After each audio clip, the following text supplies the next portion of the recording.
विकसित देशों के संगठन ओईसीडी ने भारत की ग्रोथ अनुमान में कटौती की है। ओईसीडी ने अपने अनुमान में कहा है कि वित्त वर्ष 2022-23 के दौरान भारत की जीडीपी ग्रोथ 6.6% रह सकती है। पहले 6.9% का अनुमान था। ओईसीडी से पहले भी कई एजेंसियां भारत की ग्रोथ के अनुमान को घटा चुकी हैं। आईएमएफ ने ग्रोथ का अनुमान 7.4% से घटाकर 6.8% कर दिया था। मूडीज़ ने भी अनुमान में 7.7% से घटाकर 7% की कटौती की थी। 7% बताया था कि रहेगा। वजह सबकी लगभग सेम कि घटते एक्सपोर्ट, मांग की कमी और महंगाई, ये तीन बड़ी वजह हैं जिसकी वजह से ग्रोथ के अनुमान में कटौती हो रही है। अगले हफ्ते सरकार की तरफ से सितंबर तिमाही के ग्रोथ के आंकड़े जारी किए जाएंगे और सरकार से पहले कई विशेषज्ञ अनुमान लगा रहे हैं कि सितंबर तिमाही के दौरान भारत की जो जीडीपी है वो 6.2% से रहकर 7.2% के बीच रह सकती है। सर, पहले सितंबर तिमाही के आंकड़ों पर आपकी टिप्पणी, क्या अनुमान आपको दिख रहे हैं, क्या आकलन लग रहे हैं? भारत के आर्थिक विकास दर के लिए लंबी ढलान का दौर अब सितंबर की तिमाही से शुरू होता है। सरकार, रिजर्व बैंक, दुनिया भर की एजेंसियां, निवेशक इस वास्तविकता को स्वीकार कर चुके हैं। पहली तिमाही में हमने करीब 13.5% की आर्थिक विकास दर देखी थी, जो शायद रिकवरी के बाद, मंदी से रिकवरी के बाद सबसे अच्छी और तेज विकास दर की तिमाही अभी रही थी।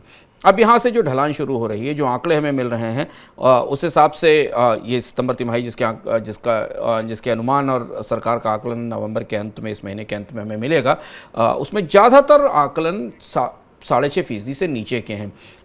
HDFC बैंक ने 6.4% कहा है, क्रिसिल ने 6.5% कहा है, इक्रा ने भी 6.5% कहा है, बैंक ऑफ बड़ौदा ने भी 6.5% कहा है, क्वांटिको रिसर्च वगैरह है, उन्होंने 6.3% कहा है। कुछ आकलन 7% से ऊपर के हैं इस तिमाही में। तो अगर आप मौजूदा आकलनों को ध्यान से देखें तो ऐसा लगता है कि 6.3 से 6.6% के आसपास कहीं इस तिमाही की आर्थिक विकास दर टिकेगी, जो तिमाही आधार पर पहली तिमाही जो थी उसकी लगभग आधी होगी। और इसके बाद अगली 2 तिमाहियों में भारत की आर्थिक विकास दर में और ज़्यादा गिरावट की संभावना दिखाई दे रही है। तो अब जो आंकड़ा आने वाला है, ये आंकड़ा बहुत सारी चीज़ों को, सरकार के बजट के अनुमानों को, इस साल अगली तिमाहियों में बाजार में डिमांड के अनुमानों को, निजी कंपनियों की तरफ से निवेश की तैयारियों को, इन सबको प्रभावित करेगा।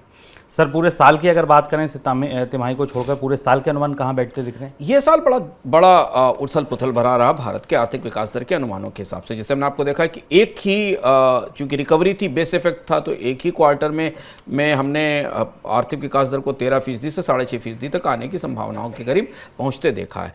अब जो आंकड़े मिल रहे हैं उसमें आप SBI, world bank, OECD, IMF, Fitch, India rating, ADB, RBI, CRISIL, OECD, जिनको सबको मान लें, ये सबके अनुमान 6 महीने पहले तक 7.5% और 7.8% तक खड़े थे। कुछ 7.8% के अनुमान थे, जैसे कि मैं देख पा रहा हूँ चार्ट में कि फिच ने 7.8% का अनुमान लगाया था।